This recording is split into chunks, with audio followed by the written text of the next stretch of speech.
From local roads to interstate highways, pavements are the backbone of our built environment. They allow us to go to work or school and goods to be transported to their destinations. Pavements dominate our landscape too. Roughly 30 to 45% of the US urban area is paved, and 94% of US roads are surfaced with asphalt. A range of solutions, including concrete pavement, could offer us ways to increase the sustainability and resilience of our pavement network. Before we pursue them, we must pay careful attention to the environmental impacts of our pavement choices from cradle to grave, from the material's initial manufacture to its decommissioning. My name is Andrew, and you're watching What's the Matter With, a video series from the MIT Concrete Sustainability Hub. Tune in to each episode to learn about a key topic in our research and in the industry at large. For this episode, I've invited Jim Mack, Director of Market Development Infrastructure for CEMEX, to discuss how considering the whole life cycle of pavements is essential to make informed decisions.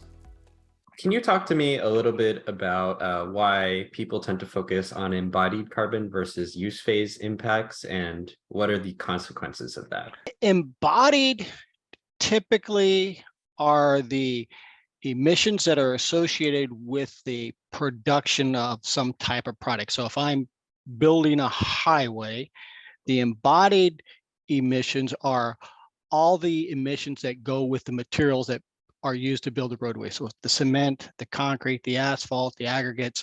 So you add all those up, and those are the embodied emissions. Now, what makes it a little bit confusing is some people think of embodied only as the initial construction. But what you also need to do is think about, here's my pavement, I build it, and then 10, 20, 30 years down the line, depending on what type of pavement you're going to build, you're going to have other activities. And so you need to count the embodied emissions in those also. So embodied emissions are like the materials and the construction activities. The use phase emissions are the difference in emissions due to somebody actually using it. And so it's not so much the materials that go into this, but how these products that we build, pavements or buildings, respond to the occupants or the people using those. And that's the use phase. And why those are important is a lot of times the use phase can dwarf the embodied phase, especially in high volume applications. For example, interstates, major roadways where there's lots of truck traffic, that causes a lot of issues associated with those. Can you talk to me a little bit about sort of the different types of use phase emissions, and particularly ones that most people might not expect? Sure, that's a good question. So when we look at use phase, historically, the ones people have paid attention to are smoothness related to pavement vehicle interaction, or PVI. So that's how smooth the roadway is, and that's the smoother I keep my roads, the more fuel efficient my vehicles will be, and the less CO2 that will be produced from them. So that's been the traditional one. Thanks to some of the work at the MIT Concrete Sustainability Hub, we've also seen that deflection plays an important role, especially when we think about roadways that are in relatively good and smooth condition. Another use phase impact is albedo. And this is a unique one, because what happens is it happens just because the pavement's sitting out in the environment. So what happens is albedo is a measure of how much the sun reflects or the sunlight reflects off of a surface. So something with a low albedo absorbs the sun, something with a high albedo reflects the sun.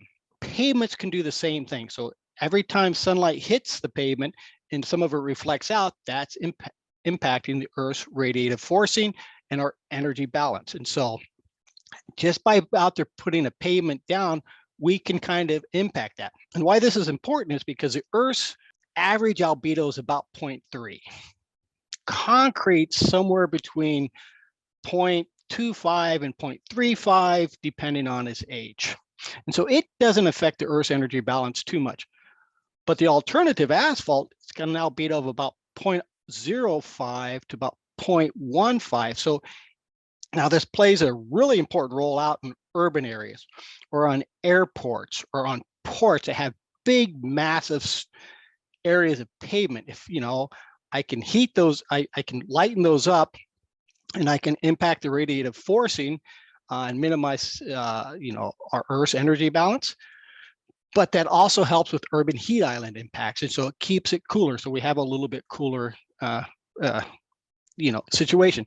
And if we don't account for these use phase impacts, what happens is we may select a lower embodied solution, which is, the initial construction and the materials, but actually have a product that delivers a worse environmental outcome just because we're not optimizing the impact for cars or radiative forcing or things like that.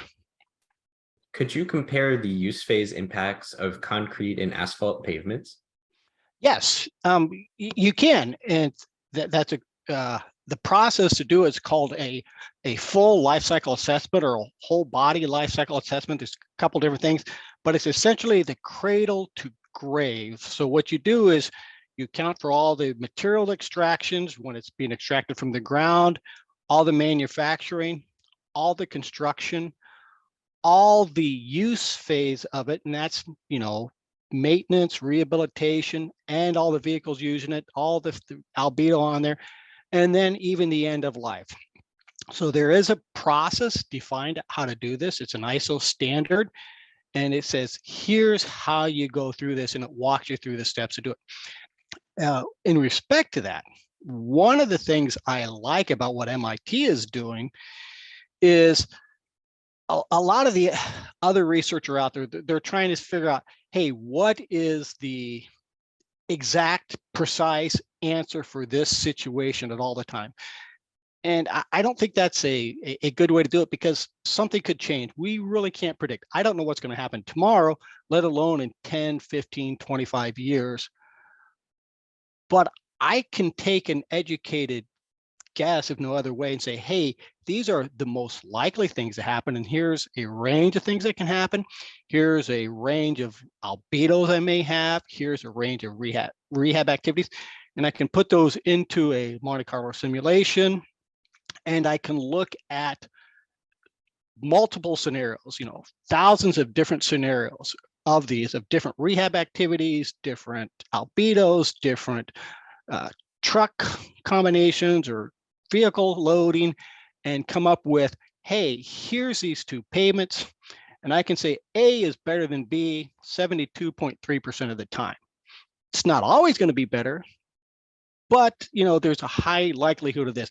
And you can go through this and you can see which ones are going to, kind of give you the best result for your specific project. And that's something else that's important to understand, is every infrastructure project is unique. And just because A was better than B on this project, that doesn't mean it's going to be better on the next project. It depends on the geography, how far I haul my equipment, how far I haul materials, what's the loading is going to be on those. So everything's unique. So ideally it would be run for every project, and that's kind of the ultimate goal. So what is the matter with life cycle thinking for pavements? From speaking to Jim, it is clear that we must promote the message that informed decisions about pavements require understanding the impacts of our choices across the whole life cycle, including some factors, like albedo, that may not otherwise immediately come to mind. This understanding makes it clear that some solutions with a higher embodied impact, like concrete pavement, can lead to significant environmental savings in the long run. We will close with an open-ended question. How can we, as academia, industry, and community stakeholders, better encourage decision makers to take a hard look at the long-term impacts of the pavement choices they make every day?